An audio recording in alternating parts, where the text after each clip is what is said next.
लगन का समय था, बेटी शादी के लायक हो गई थी। ज्यादा पढ़ाई लिखाई करवाई नहीं थी। उसके बहुत सारे कारण हैं। उसमें से सबसे बड़ा कारण शायद मेरा गरीब होना था, या फिर मेरा एक छोटी जात से होना रहा होगा।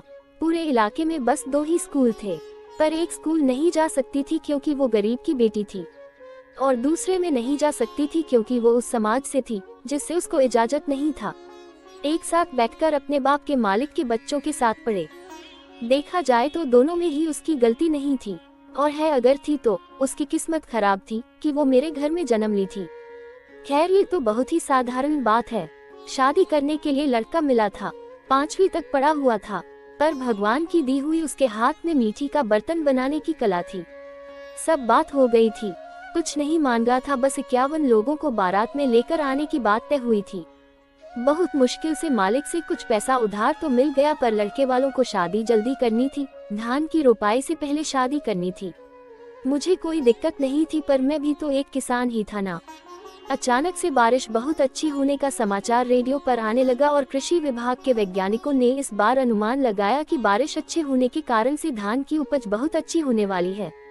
मन में एक लालच सा हुआ कि ऐसा करते हैं कि जो पैसा बचा के रखा है उससे धान की बीज ले लेते हैं और कुछ खाद भी खरीद के पहले खेती करते हैं, और 6 से 8 महीने बाद जब फसल की कटाई हो जाएगी तो कुछ अधिक पैसा होने से बेटी की शादी भी अच्छे से कर लूंगा। लड़के वालों से बात करने के लिए मैं उनके घर गया। मैंने सारी व्यथा उनको बताई। उन्होंने कहा कि हम भी अपने बेटे की शादी इसलिए जल्दी करवाना चाहते हैं ताकि बहू घर में आ जाए, और लड़के की माँ बीमार रहती है तो बहू आकर खेती में कुछ मदद करे। पर मेरे लाख समझाने के बाद वह लोग मान गए। मैं बहुत खुश होकर घर को आया, और आते वक्त ही जो पैसे थे उनसे खेती के लिए बीज खाद सब खरीदते हुए आया। कुछ दिनों बाद बारिश होनी शुरू हो गई और हम खेती में लग गए। कुछ समय बाद धान की फसल बहुत अच्छी लहलहा रही थी। खेतों में बहुत खुशनुमा माहौल था, और उम्मीद भी थी कि बेटी की शादी बहुत अच्छे से कर लूंगा और दामाद को एक साइकिल भी दे दूंगा।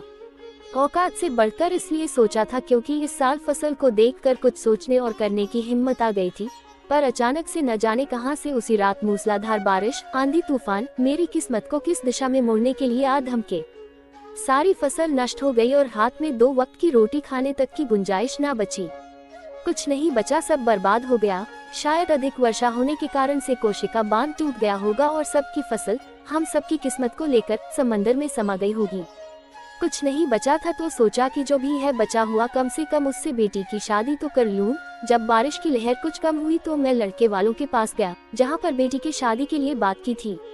जब वहां गया तो वहां की हालत देखकर कुछ बोलने कुछ पूछने का मन नहीं किया। अपने कदमों को वहीं से वापस करके अपने घर के रास्ते को पकड़ लिया। लड़के ने पहले ही शादी कर ली थी।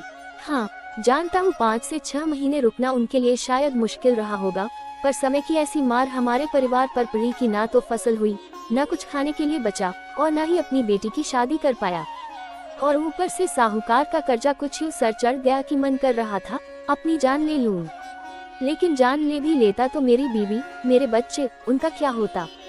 मुझे नहीं पता इतनी सारी घटना मेरे साथ क्यों हुई, पर इतना तो है कि भगवान की लाठी में आवाज नहीं होती है, पर चोट बहुत लगती है। यह मेरी किस्मत की मार थी जिसने मुझे कहीं का नहीं छोड़ा।